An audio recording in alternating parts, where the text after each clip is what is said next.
크게 진행 순서는 이런 순서로 진행을 했습니다.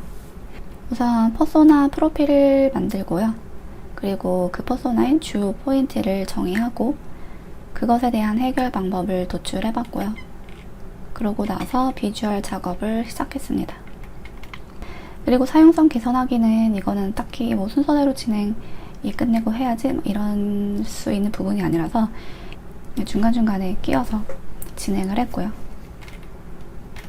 그러면은 퍼소나 프로필 만드는 작업부터 보여드릴게요. 우선 퍼소나를 만들려면 정보가 필요해요. 그래서 리서치를 먼저 진행을 했어요. 전반적으로 넓게 쭉 훑어보는 리서치들을 진행을 했고요. 저는 여기 비주얼 작업을 시작하기 전까지는 여기 이 비주얼 작업 시작하기 전까지 이 단계들에 대한 작업은 대부분 피그마가 아니라 여기 피그잼에서 하는 편이에요. 이 피그잼이 좋은 게 특히나 리서치를 하다 보면은 어떤 특정 웹사이트를 내가 저장해 놓고 싶을 때가 꽤 많거든요. 그럴 때 그 웹사이트 링크를 복사해서 여기다 붙여넣기만 하면 이런 식으로 그 웹사이트 링크가 생성이 돼요. 얘를 클릭하면은 바로 그 웹사이트가 열리고요. 이제 뭐 그런 것도 있고, 그리고 뭐 예를 들어 워크플로우 같은 거를 그릴 때 이 선을 연결하기가 피그잼이 더 쉬운 편이에요. 이제 이런 것 때문에 그 비주얼 작업 전 단계에서는 피그잼을 많이 사용하고 있습니다. 저는 리서치를 크게 이런 기준을 따라서 조사를 해요. 일단은 내 제품에 대해서 알아보고, 그리고 주요 경쟁사 제품에 대해서 알아보고, 이렇게 크게 두 가지 관점에서 접근을 하고요. 근데 지금 같은 경우는 내 제품이 아예 없는 상황이잖아요. 그래서 지금은 경쟁사 제품만 일단 알아봤습니다. 그리고 그 경쟁사 제품을 알아볼 때는 뭘 알아보느냐, 이것도 크게 이렇게 두 가지로 분류를 할 수가 있는데, 일단 사람에 대해 알아보고, 그리고 제품에 대해서 조사를 해요. 사람이라고 하면은 이제 어려운 용어를 쓰자면 이해관계자라고 표현할 수 있을 것 같은데, 이거는 그 특정 제품에 관련된 모든 사람을 다 통틀어서 하는 얘기예요. 이해관계자라는 게.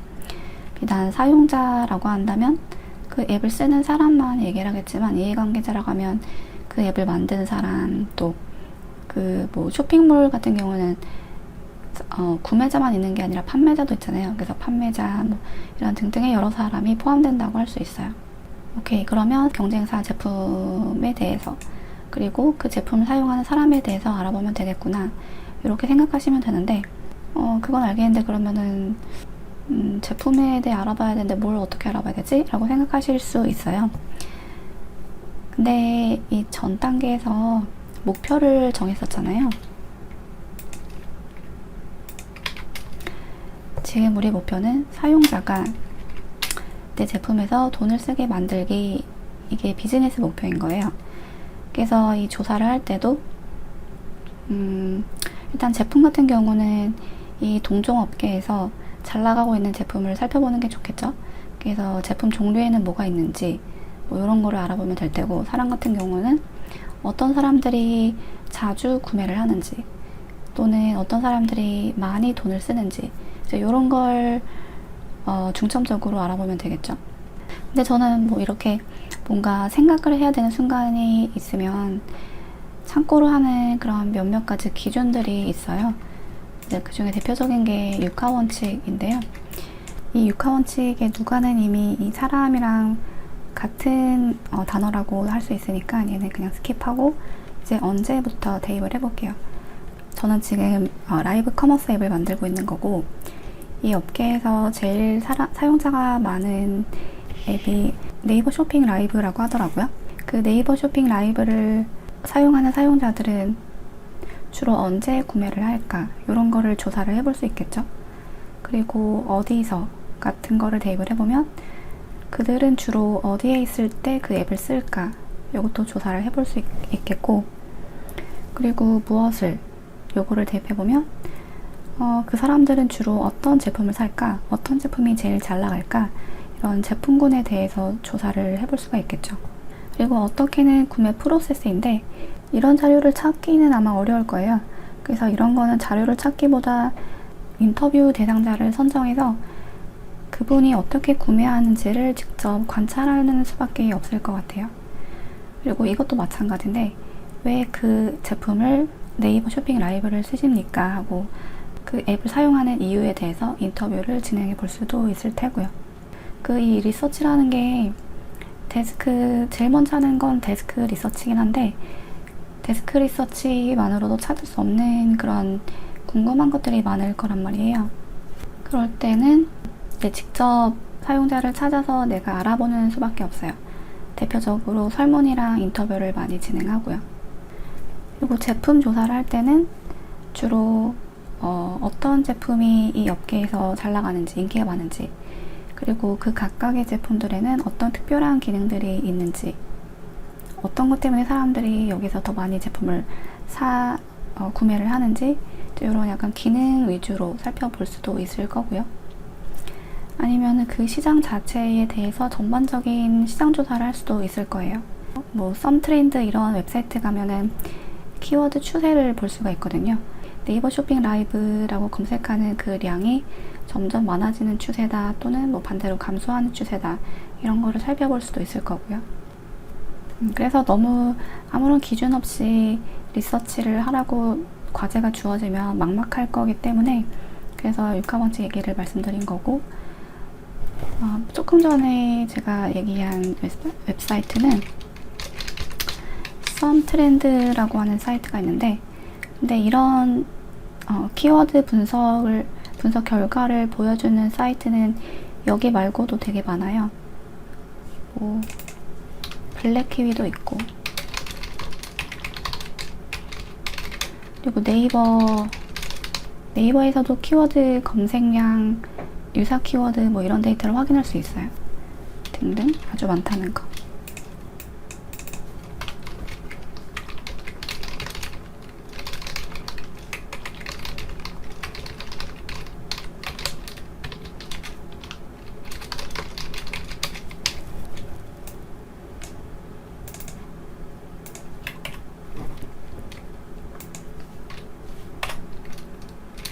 그런 것도 있어. C 밀러 웹이라고 해서 여기 들어가면은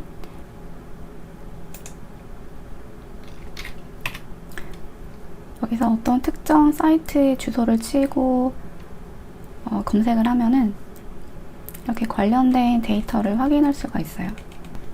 데이터가 많지 않아서 쿠팡을 한번 검색을 해볼게요.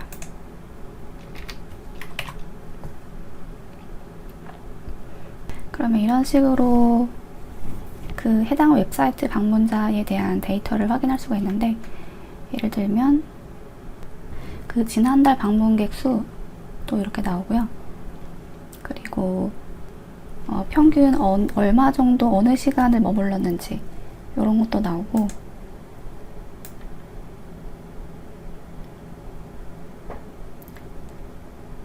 어느 국가에서 많이 접속을 했는지 이런 것도 나오고요.